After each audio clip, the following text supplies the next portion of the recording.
And then it's just sequel after sequel after sequel. There was no character development at all. Just that on pure technical levels. There are filmmakers that don't want it just to be an entertainment experience.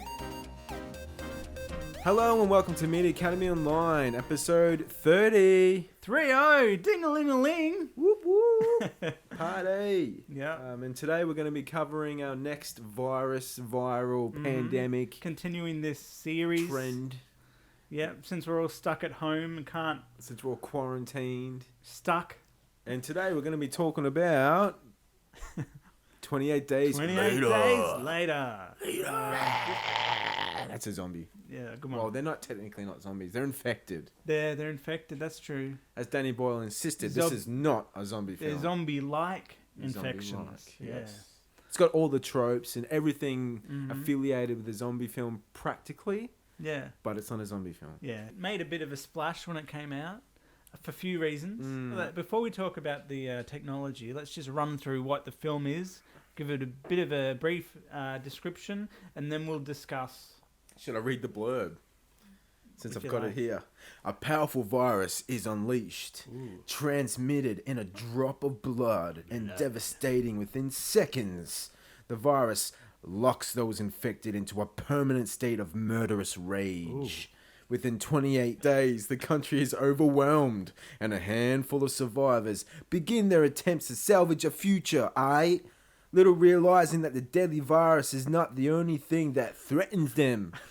Threatens them. I don't know what country that's from, but anyway. So if we run through this story briefly, this guy wakes up and there's no one around. They're in London. They're in a desolate London.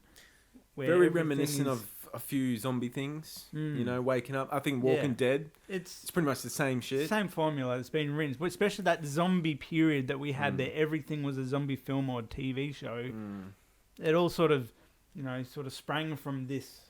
Yeah, well, I think the two writers. We should probably mention the writer Alex Garland, the director of Ex Machina, or if you will, and him and the writer of Walking Dead both conceptualized both of these stories at pretty much the same time, and they both have the exact same starting, and they both have said that they did not copy each other. It's pure coincidence. Which I could understand, because there's many times where you see a lot of similar things, similar tropes in terms of storytelling that can be seen, like waking up. Like it's almost like a Wizard of Oz moment where you're sort of waking up somewhere else in a different kind of It's kind of scenario. It's such a good way to sort of begin this kind of story, and absolutely. I can see why it's a common sort of way to begin this kind of story, because it's fitting. And it works. It sets up your story, and it opens a lot of questions. You're learning with your characters. That's right. He's figuring out what's going on. You're figuring out what's going on. And that's an important point. A little bit of learning here. So the first thing you want to do in any film is you want to get the audience to relate to that character. Definitely helps. And doing this kind of setup where you're learning as the character's learning, so you're learning about not only the character, but also the situation they're in, is a fantastic way of getting people on board with that character. Films that try and assume that you're going to be on board with a character are usually the films that fall apart pretty early on. Those films will typically throw you into a scenario and almost tell you that you have to care for this character. And that's not always the best way of doing things. So looking for ways of telling a story, like this film where it does, as I was saying before, it announces who the person is, but without being too obvious about it. But also gives you the gateway to explore the storyline, the scenario, the location, all that stuff, all in the first 5 minutes. That's sort of why when we discuss films that might have similar tropes, again, that comes down to this way of sort of announcing characters to the audience. I guess we'll get it out the way. Cillian Murphy. He'd been around, but this obviously was a film that I first kind of saw him in. It's like, who's this guy? And then probably took a little bit longer after that for me to realise who this guy was. He was actually a highly talented actor.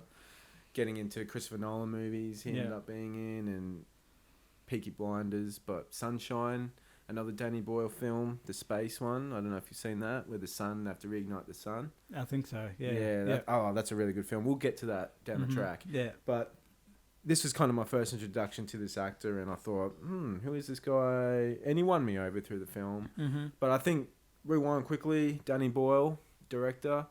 I love his sort of films. Don't love everyone, but From the Beach, Train Spotting, 28 Days Later, and then he goes and does a movie like Millions, Slumdog Millionaire.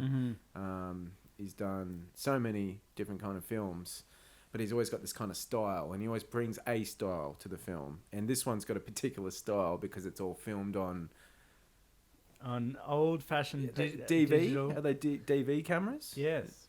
So they all used DV cameras, which is these guys here. I used these all through my teenager years. These are what I used to film. And it's a magnetic, it's almost like a modern version of like a VHS, where you'd record onto that, you'd go onto your computer, and at real time, you'd capture that to the computer. So then as it plays, it's getting recorded. Yeah. The modern version of that is effectively what we've got these days, which is SDs, cameras? We're using SDs, which is straight on the card, so everything's much more streamlined, quicker. It's automatically just a data file you can rock and roll with. Yeah. But the beginnings of digital was these. This was the way of being able to use digital technology in a way that, you know, the technology allowed. Was that small window from what time do you reckon these came out? This technology. Oh, these came out in the 90s and stuck all the way about to. Did you say 97 or 95 even? Or? Yeah, it was sort of like the later 90s. Okay, 98. There was a earlier version of these. So these are the mini DV tapes. Yeah. And there was a bigger version which was the DV tapes, and they were the very original. And this is when technology really, I mean, it still is, but it was kind of like every couple of years a new thing would come out, kind of take over. It was trying to find its steps because digital technology was very primitive around this time, where it was all emerging and it wasn't taken very seriously, and they were trying to make it work so they can, you know, democratize filming, so you didn't have to have these big giant lugging this shit around all these huge film crazy when you think about it. Yeah. It's like the mini disc players, like from the old Walkmans, you know, and then they had mini disc players. Yeah. Which lasted like 2 years, and the iPod came out. You know, and it was like just that time frame of like companies trying to just get technology out there, and it lasts for a year or two, and then the next thing came out, and then as soon as iPods came out, I think the whole world just turned. And that's where we are now. Everything's hasn't really changed since. Yeah, hasn't, you know. In a big way. Now we're using, you know, little cards. Now it's mainly just storage capacity, isn't it? Which is fine. Yeah. And we're lucky now. We're at a stage where anyone can pull out a phone and record on video quality that is much better than what they used on this film. This film, almost out of necessity, they decided to go the digital route. But before that, everyone was scared of this new technology, and they were like, "This isn't real film. You can't do anything. This quality is garbage." And if we're honest, the video quality in this film isn't amazing. It's not the best at all. Not at all. But what it brought was the ability for instant capture of a scene, so that you can literally pull a camera up and press record. And that's the reason why this technology sort of emerged the way that it did, is because it allowed people to be able to instantly record something, pull it up, record, and you're recording. You don't have to worry about all these film strips and getting them all lined up and queued and making sure that's all working and having all these other people to assist you with that. It is a little thing you hold in your hand and you press a button and you're capturing. And because they were their time frames are very tight, because they're on location, very busy areas in London, you know, which, you know, that city is like New York, or it never sleeps, basically. Has a crazy nightlife. So everyone's up until early mornings, you know, they're all coming out the clubs, you know, all that sort of idea. So it's for them to be able to lock off really busy parts in London at certain times in the mornings or wherever it was was very, very challenging for them at that time, I think. Yeah. So they had to be very in and out, just bang, Yeah. bang, just... And very expensive too, and this film didn't have a huge budget, so they had to make it, do the best of what they could with the budget. And I think it all works for its benefit because we've had so many of that kind of film come out since, the zombie films that, are filmed on normal kind of film, and they all kind of have the same kind of look. Yeah. This one really stands out as that kind of one at the top because of its look. Yeah. It does sort of support itself for this type of storytelling because we're talking about, a post-apocalyptic society or lack thereof. And having this crude, slightly blurry, slightly grainy footage does support this idea of living in a society that is no more. It kind of, for a storytelling point of view, works. Well, I'm glad that they didn't go the route of a found footage film where someone's like, the main actor's like filming everything and it's like, or someone else is filming him, like they did that with Wreck. I don't know if you saw the foreign film Wreck, the zombie one. There's been... In Quarantine was the American version. Yeah. And that's all found footage, like someone's holding the camera the whole time and other people are talking to the camera like, oh my God, oh my God, oh my God. And that always gets to a point in those films where I'm like, they wouldn't keep filming that, like always get to that point where it becomes unrealistic. Yeah. Whereas this film, it just kind of works because it's like, Yeah, the type of storytelling that you were saying, it got very prominent in like the early 2000s because it was cheap. Blair Witch. Some of them did well. Blair Witch did amazing. Oh, if that one's doing amazing, I can do amazing too with a Cloverfield. $100,000 budget and then just make something. And trash. It just kept going for ages. Luckily, we haven't seen too many in the last few years. No. But hopefully that stays. Yeah. But we're at the stage now, and between 28 Days Later and like Star Wars that also used digital technology, there kind of was like this huge feud going on and awkward period where people were like, you can't use it, and then until Star Wars happened, then they kind of... Which Star Wars? The prequels trilogy. Yeah, the prequels. Just Star to clarify. Wars. Yeah, so the prequels of the Star Wars, when they came around, decided to use digital technology too. It was a bit more up to date then, and it sort of became more standard. Yeah. Yeah. So in this film, when did you come across it? Was it on DVD or? Yeah, it would have been. It would have been on some after sort the of fact. After it was well and truly out. I think I was the same. And it was at that time period pre-zombie craze. Yeah. So it probably would have started it really. It was one of them. Yeah, definitely that sort of kicking that genre again up the arse. Yeah. Get stuff happening again. And Resident Evil is the other one that sort of came out again. Oh, the films came out from the games. Anyway, yeah. So it's a really, the thing I like about this movie is that it's got good actors where they need to be. Brendan Gleeson playing the father. Christopher Eccleston, one of the Doctor Who's. Yeah. For that brief stint that he had. Yeah. But he's a good actor, and they're all kind of very established. Yeah. English, Irish kind of actors. And Naomi Harris. Yeah. She's wonderful. Like she's a really good actress. And I mean, it's just one of those films. It's small, but feels big. Yeah. And it's interesting because it's a story that's only split in half. You got the four people roaming around. Well, I'd say it's a perfect 3-act structure. Because actually, I think it's about 90 minutes, and each segment is about 30 minutes long. So the first half an hour is him on his own. Yeah. Hooks up with Brendan Gleeson and his daughter for the second half. Yeah. And then for the third it's them it's them in house. the military guys. Yep. So it's very structured. Yeah. It's a story that's quite simple in that there's not a huge amount of people involved, especially for the first 2 acts, as you said. There's just like a couple of people. So minimal.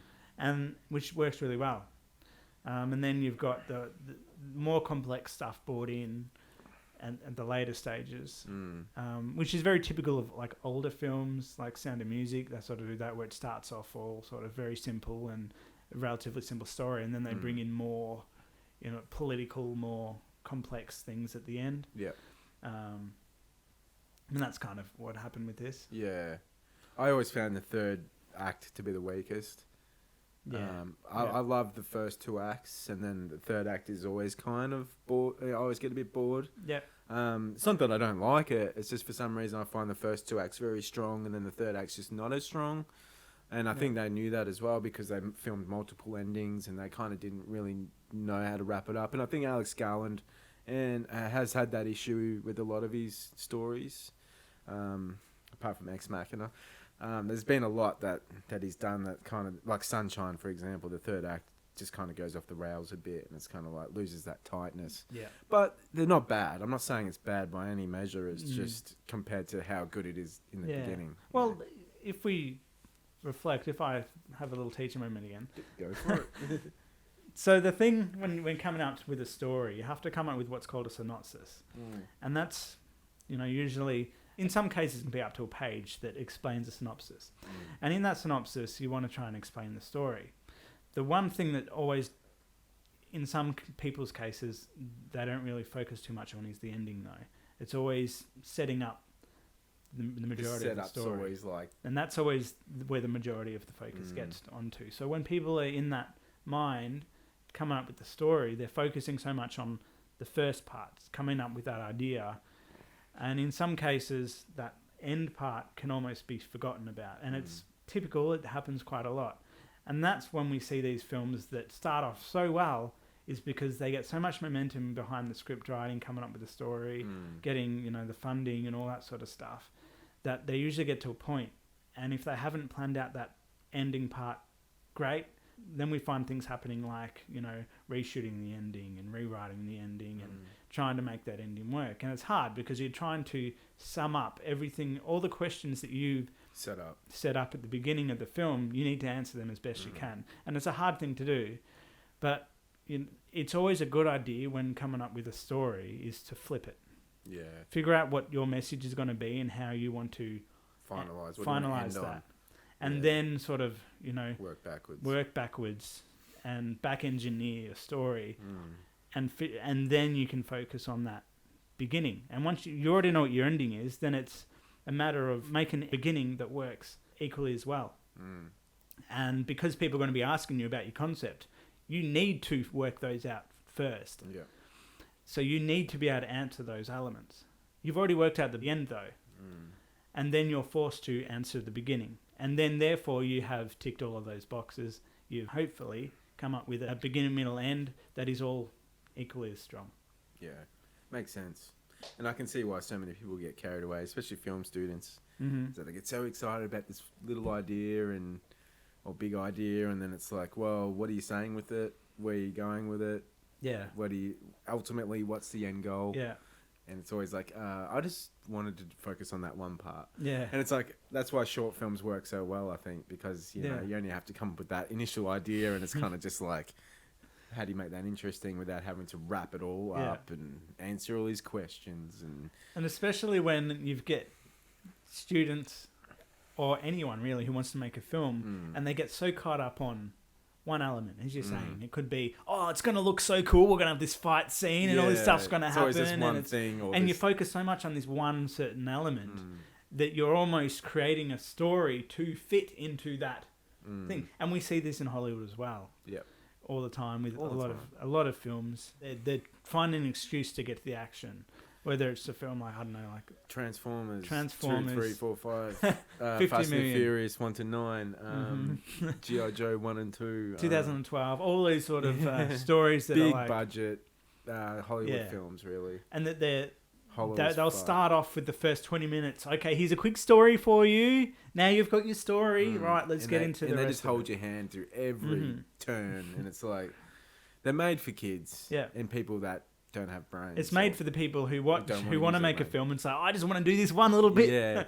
I mean, it's fine. You get different artists. Some people just, like you get guys from effects backgrounds that'll, you know, focus so much on the effects and all that sort of side of it, and the story and all that secondary. Yeah, which is fun. There is an audience for that. It is what it is. Yeah. And, like, it's good. We've got a vast array of different kinds of films out there, and the more art housey films are less popular, which makes them even better. So it all kind of works anyway, so it's fine. Like, if everyone was raving about, I don't know, The Lighthouse, and, you know, and that was everywhere, that would make me probably like it less, right? Absolutely. Now that it's a little bit... the same thing that happened with Avatar. Even though Avatar, you know, was a big, giant spectacle thing, there was also a lot of, like, political messages in there. Yeah. You know, and social cues there. And it's not just a hollow film. But because it was so big, therefore, you get the Apple situation. Yeah. Apple became so big, so everyone had to hate it, jumped on Android and said, Apple suck. For the same reason, it's a little thing we call tall poppy syndrome. The same thing happens with bigger films, especially that film. Became the biggest film of all time, therefore... Gets the most hate. Gotta hate it. Which is fine. Yeah. Anyway. Whatever. 28 days later. Anyway, we'll finish there. So thanks for listening. And watching. And we'll see you in the next one. Adios. Bye.